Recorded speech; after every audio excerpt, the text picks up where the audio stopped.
A paz do Senhor, meus irmãos. Graças a Deus. Quantos estão felizes aqui nessa noite? Diga amém. Amém. Eu também estou feliz por estar aqui com vocês. Feliz por estar aqui na casa do nosso Deus, né? Que bom estarmos na casa do nosso Deus. Que bom nós podermos juntos compartilharmos um pouco da palavra do Senhor. Que bom que nós temos a certeza e a convicção da nossa salvação no nome do Senhor, no nome de Cristo Jesus. Glória a Deus. Abra a sua Bíblia lá no segundo livro de Crônicas, capítulo de número 7, verso 14. De 2 Crônicas, capítulo 7, verso 14. Um texto muito conhecido por todos nós. Diz assim a palavra do Senhor para os nossos corações: se o meu povo, que se chama pelo meu nome, se humilhar e orar e buscar a minha face e se converter dos seus maus caminhos, então eu ouvirei dos céus, perdoarei o seu pecado e sararei a sua terra. Aleluia. Vamos orar. Senhor, Deus e Pai que estás nos céus. Senhor, que esta palavra, Senhor, possa falar aos nossos corações, trazendo consolo, trazendo ensino, trazendo, Senhor, a convicção, a certeza, Senhor, de que Tu estás conosco e de que Tu és o nosso Deus e de que nós somos o Teu povo. Senhor, nos orienta, Senhor, nos esclarece, Senhor, nos corrige, Senhor, através da Tua palavra. Te agradecemos em nome de Jesus. Amém. Glória a Deus. Queridos, antes de nós falarmos sobre o verso, e nós vamos destrinchar o verso, eu gostaria de fazer uma visão geral do contexto dentro do qual esta passagem, este texto bíblico, ele foi falado. O segundo livro de Crônicas, ele enfatiza o avivamento. Ele fala sobre reforma e ele fala sobre lugar de adoração. Avivamento, reforma e lugar de adoração.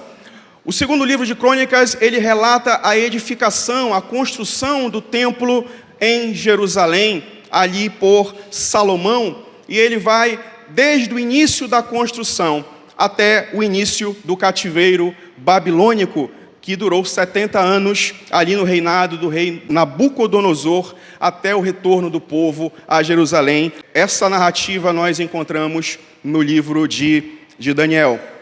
E nós vemos ali, a partir do capítulo 6 do livro de 2 Crônicas, verso 19 em diante, aonde Salomão, ele clama para que o Senhor, ele ouça a sua oração, ele clama para que Deus, ele venha a consagrar aquele templo, aquele lugar, como lugar de adoração ao nome do único Deus. Capítulo 6, verso 19 do livro de 2 Crônicas.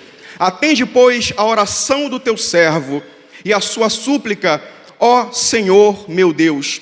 No verso 23, ouve tu então desde os céus e age e julga a teus servos. No verso 25, ouve tu desde os céus e perdoa os pecados do povo de Israel. No verso 27, ouve tu desde os céus e perdoa o pecado dos teus servos, do povo de Israel, ensinando-lhes o caminho bom para que andem. No verso 30, ouve tu desde os céus, do assento da tua habitação, e perdoa e dá a cada um conforme os seus caminhos, segundo o seu coração. No verso 33, ouve desde os céus, do assento da tua habitação, e faze conforme a tudo que o estrangeiro te suplicar, a fim de que todos os povos da terra conheçam o teu nome e te temam como o teu povo de Israel te teme. No verso 35, ouve desde os céus a sua oração e sua súplica, e faze-lhes justiça. No verso 39, ouve desde os céus, do assento da tua habitação, a sua oração e as suas súplicas. E no verso 40 ele fala: agora, pois, ó meu Deus, estejam os teus olhos abertos e os teus ouvidos atentos à oração que se fizer neste lugar. Então veja, Salomão ele ora, Salomão ele clama, ele repete: ouve, Senhor, ouve, Senhor, ouve, Senhor, ouve e perdoa, ouve e endireita os caminhos, ouve e faz executar o direito, ouve as súplicas, ouve o estrangeiro, para que todos os povos da terra te temam, assim como o povo de Israel teme o teu nome. Glória a Deus. E no verso 1, a partir do verso 1, do capítulo seguinte, o capítulo 7, verso 1 de 2 Crônicas, e diz assim: e acabando Salomão de orar, desceu fogo do céu, e consumiu o holocausto e os sacrifícios, e a glória do Senhor encheu a casa. E os sacerdotes não podiam entrar na casa do Senhor, porque a glória do Senhor tinha enchido a casa do Senhor. E todos os filhos de Israel, vendo descer o fogo e a glória do Senhor sobre a casa, encurvaram-se com o rosto em terra sobre o pavimento e adoraram e louvaram ao Senhor, dizendo: porque Ele é bom, porque a sua benignidade dura para sempre. E o rei e todo o povo ofereciam sacrifícios perante o Senhor. Deus ouviu o clamor do seu servo. Deus enviou fogo para consumir o sacrifício ali naquela casa. Deus encheu aquela casa da sua glória. Chega, os sacerdotes, eles não conseguiam entrar naquele lugar, tamanha era a glória do Senhor. E ainda no capítulo 7, verso 11 em diante, diz assim: assim Salomão, ele acabou a casa do Senhor, a casa do rei, e tudo quanto Salomão intentou fazer na casa do Senhor, e na sua casa prosperamente o realizou.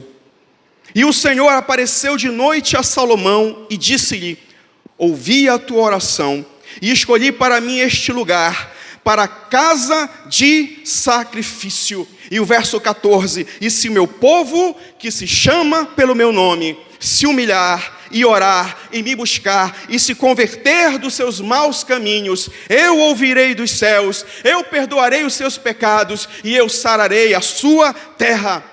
E de agora em diante os meus olhos estarão atentos e os meus ouvidos atentos à oração que se fizer neste lugar, porque eu escolhi este lugar, esta casa, para que o meu nome esteja nela perpetuamente, e nela estarão fixos os meus olhos e o meu coração todos os dias.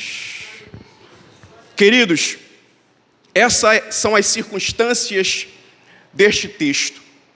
O livro de 2 Crônicas, como falamos, fala de um avivamento real, de um avivamento que precisamos.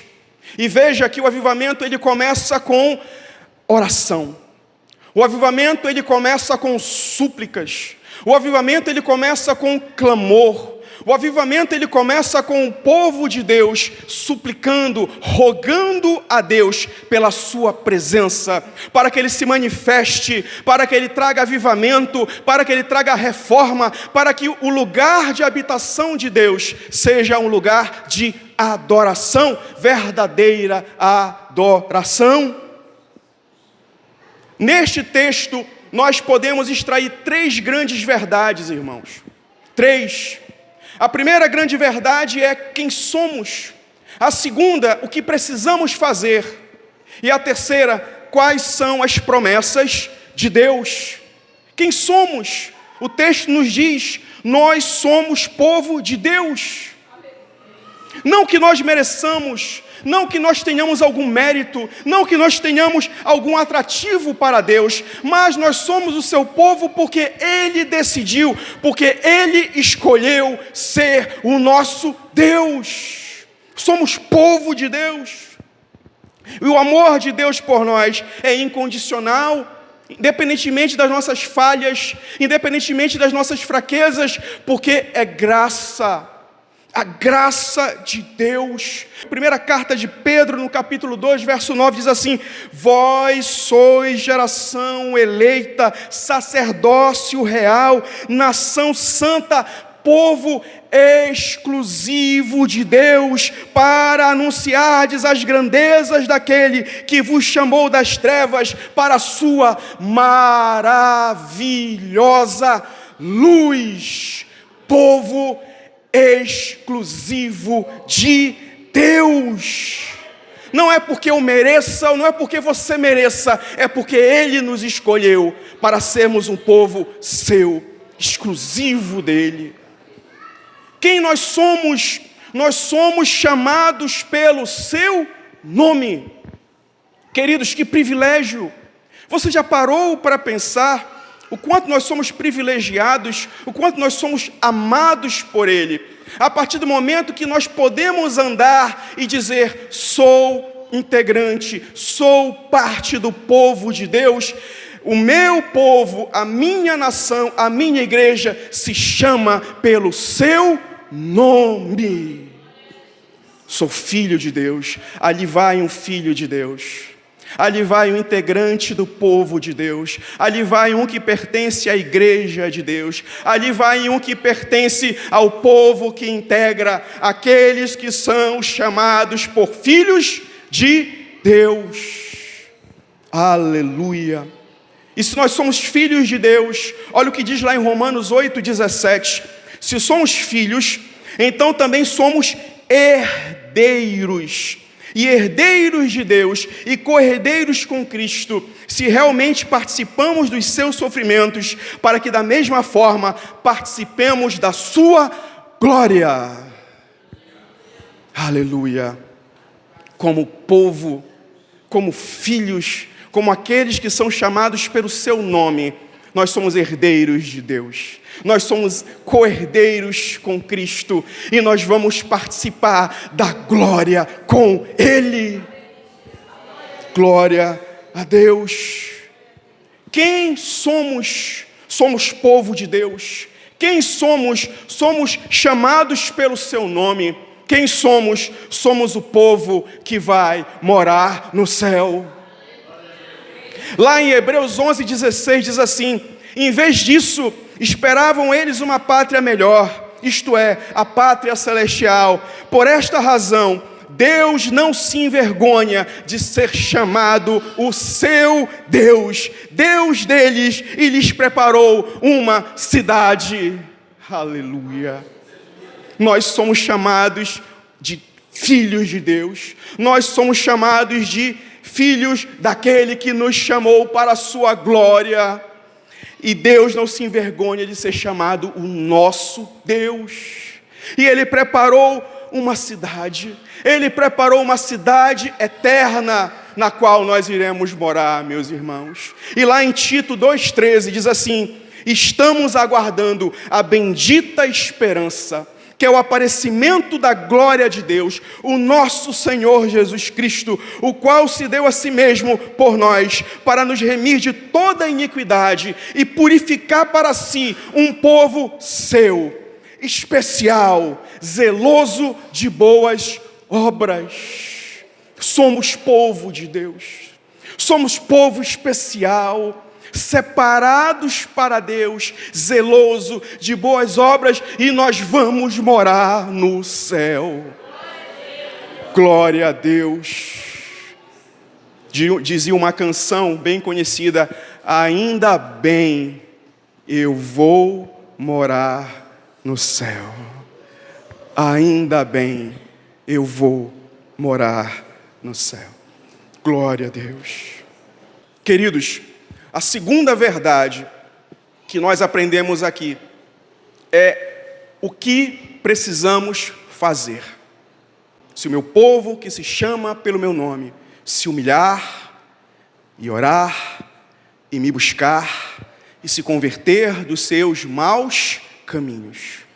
Então nós precisamos nos humilhar, nós precisamos orar, nós precisamos buscar a face de Deus, e nós precisamos nos converter dos nossos maus caminhos.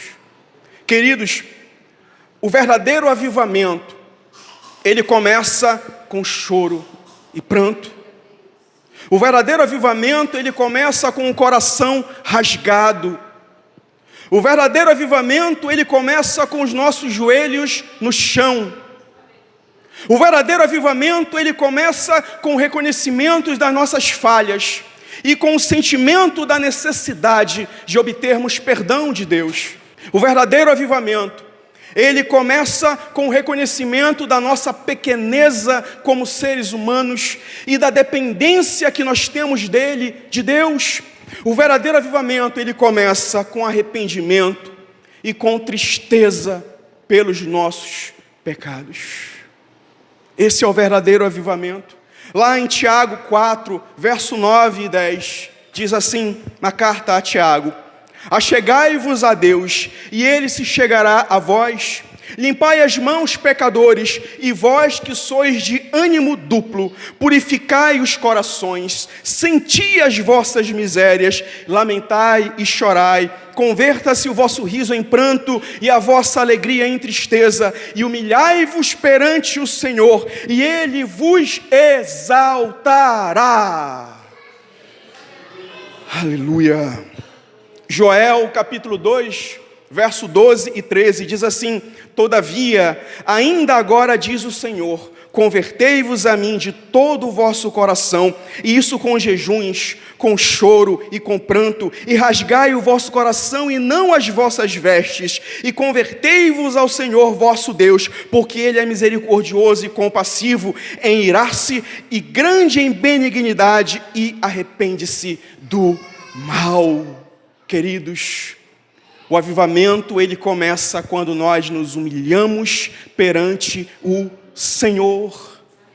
O avivamento, ele começa quando nós oramos, humilhai e orai. A igreja, ela caminha de joelho. Não há nenhum avivamento que não tenha começado com oração. Todos os grandes avivamentos da Bíblia, todos os avivamentos da história da igreja começaram com oração. Todos. A oração é relacionamento. Oração é vida com Deus. Crente que não ora, cristão que não ora, não se relaciona com Deus. Cristão que não ora, não tem vida com Deus. Cristão que não ora, não é atendido por Deus. Deus, Ele atende o nosso clamor. Deus atende as nossas orações quando nós abrimos a nossa boca, quando nós rasgamos os nossos corações e clamamos a Ele. Aleluia. Lá em Tiago, no capítulo 5, verso 16 e 18, diz que nós devemos confessar os nossos pecados e nós devemos orar uns pelos outros para sermos curados, porque a oração do justo, ela é poderosa e eficaz. A sua oração é poderosa, irmão. A sua oração é poderosa, irmão, e a sua vida de oração te torna poderoso para que Deus, Ele possa ouvir os seus pedidos, ouvir o seu clamor e atender às suas súplicas. Ore. Avivamento começa com humilhação. Avivamento começa com oração. Avivamento começa quando nós buscamos a face do Senhor. E o que nós precisamos fazer? Buscar o Senhor. Se humilhar, orar e me buscar. E o interessante é que quando nós buscamos a Deus, nós podemos ter a certeza, nós podemos ter a convicção de que nós vamos encontrá-lo. Aquele que busca a Deus, aquele que vai atrás de Deus, aquele que busca se encontrar com Ele, pode ter certeza, pode ter convicção que irá encontrar com Ele, irá encontrar com Ele, irá encontrar com o Senhor.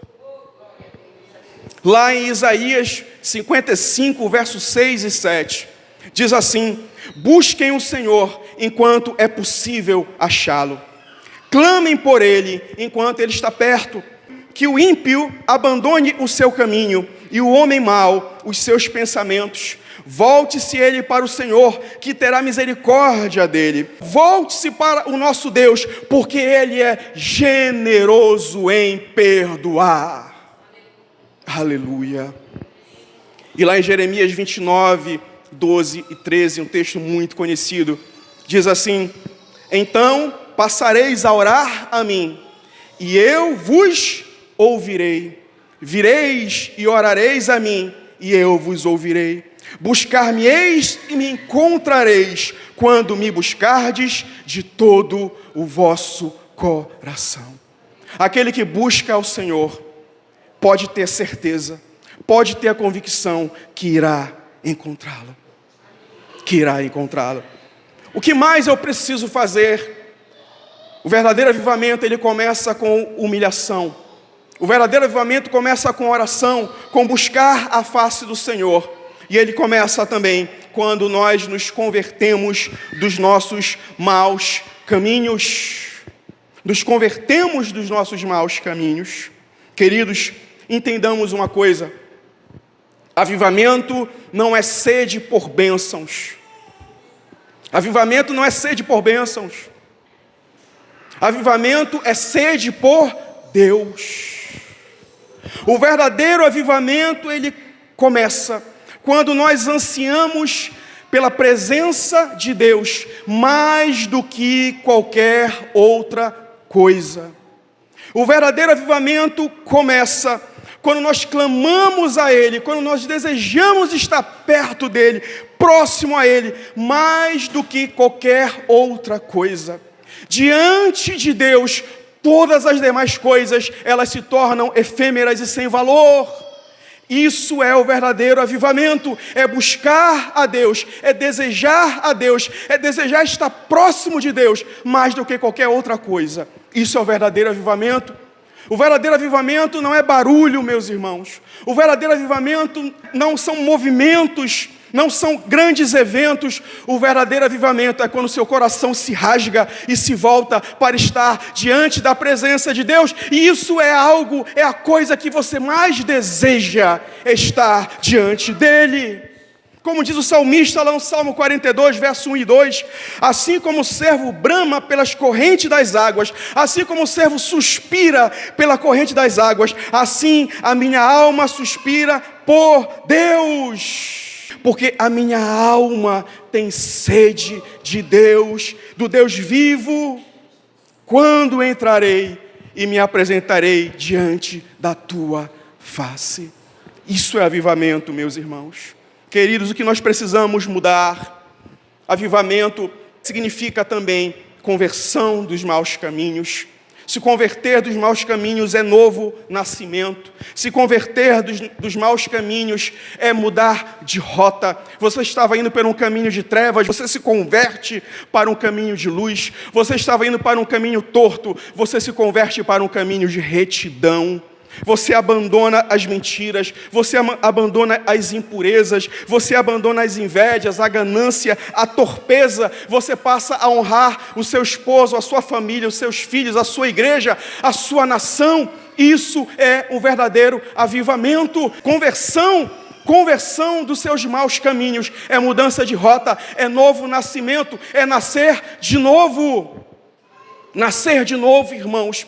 As companhias antigas você já não acompanha mais. Os lugares antigos que você frequentava, você já não frequenta mais. É mudança de cosmovisão, é mudança de pensamento, é mudança de atitude. Isso é novo avivamento. E começa com a humilhação, e começa com a oração, e começa quando nós buscamos a face de Deus, e começa quando nós nos convertemos dos nossos maus caminhos.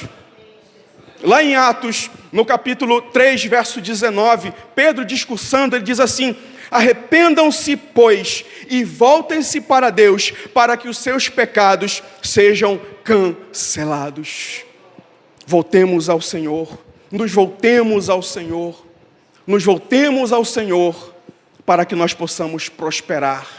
Lá em Provérbios 28, 13, diz assim: o que encobre as suas transgressões nunca prosperará, mas o que confessa e deixa alcançará misericórdia. Alcançará misericórdia. Aleluia. E a terceira e última verdade, meus irmãos. Deus, ele respondeu dizendo: eu ouvirei dos céus, eu perdoarei os seus pecados e eu sararei a sua terra. Aleluia. Quando o povo que se chama pelo nome do Senhor o buscar em humilhação, em oração, buscar a sua face, se converter dos seus caminhos maus, nós temos a convicção de que Ele vai nos ouvir, de que Ele vai perdoar os nossos pecados e de que Ele vai sarar a nossa terra. Lá em 2 Crônicas 7,15, como nós já lemos, o Senhor disse: de hoje em diante, os meus olhos estarão abertos e os meus ouvidos atentos às orações feitas neste lugar. Querido, a sua oração, ela chama a atenção de Deus. A sua oração faz com que os ouvidos de Deus se inclinem para o lugar aonde você está. A sua oração, ela é poderosa nos seus efeitos. Esse é o poder da oração. E perdoarei o seu pecado. A primeira carta de João, capítulo 9, diz assim: se confessarmos os nossos pecados, Ele é fiel e justo para perdoar os nossos pecados e nos purificar de toda a injustiça. Perdão. Mas veja, o perdão, ele é seguido de arrependimento,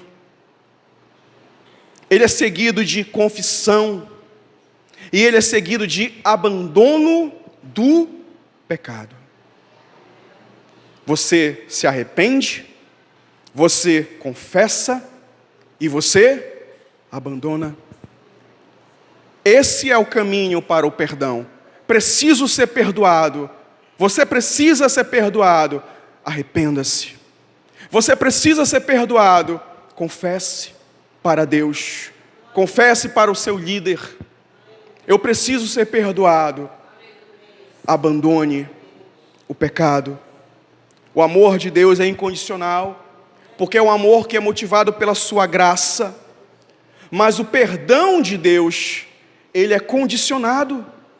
O perdão de Deus é condicionado a você se arrepender, a você confessar e a você abandonar o mau caminho, o mal feito.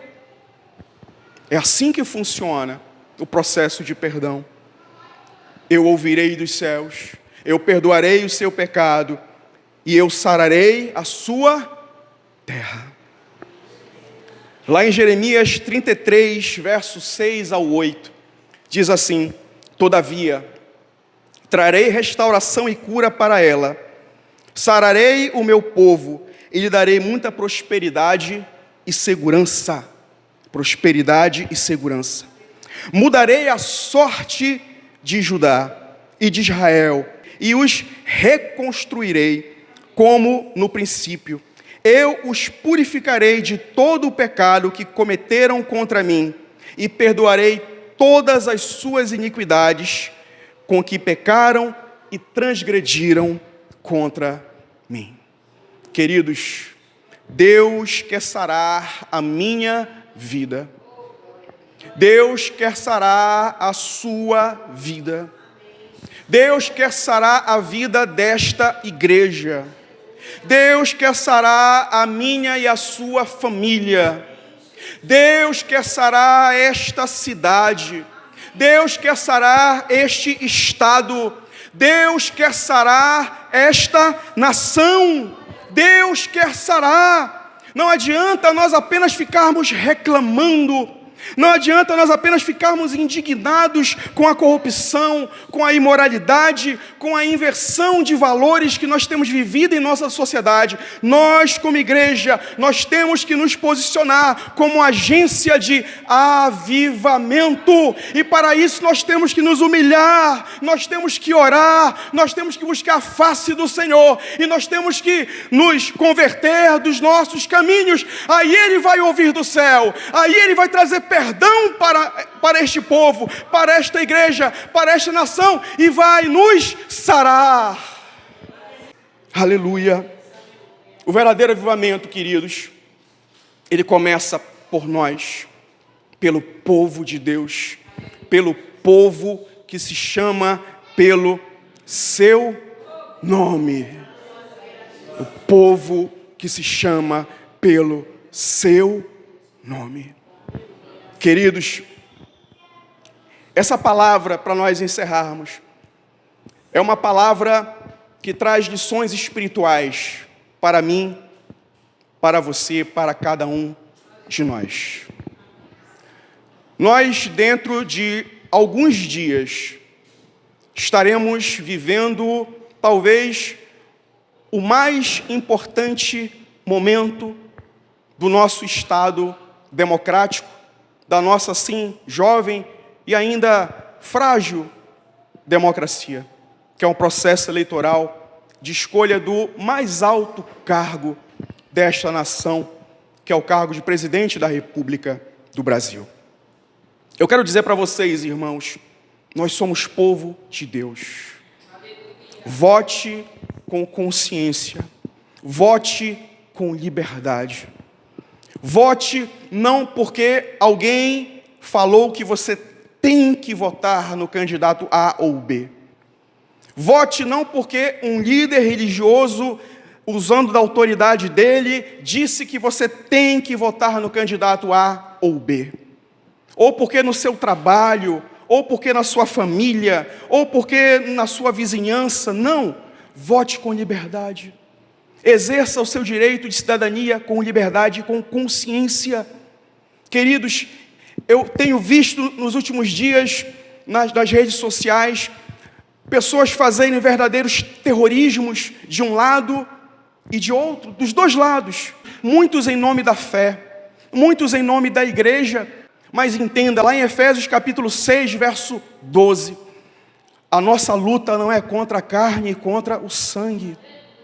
A nossa luta não é contra a direita nem contra a esquerda, meus irmãos. A nossa luta é contra os poderes e autoridades espirituais.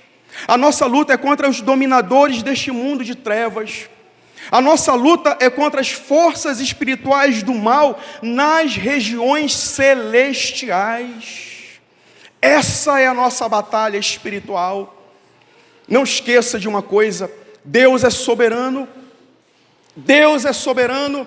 Lá em Romanos 13:1 diz que toda a autoridade é constituída por Deus.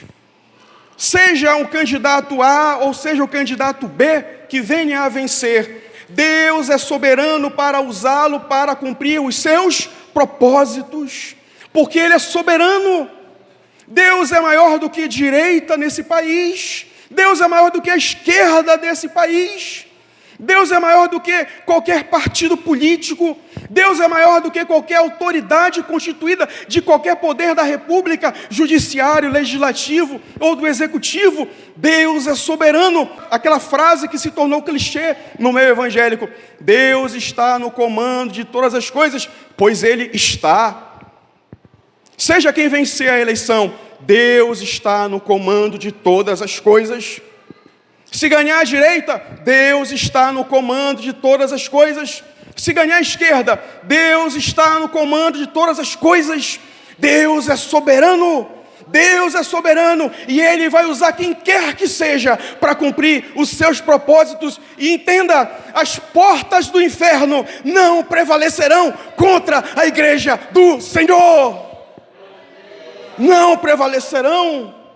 Não há candidato, não há partido que vá se meter contra o povo de Deus, o povo que é chamado pelo seu nome. Entenda isso, queridos. Não estamos numa batalha espiritual contra a direita nem contra a esquerda.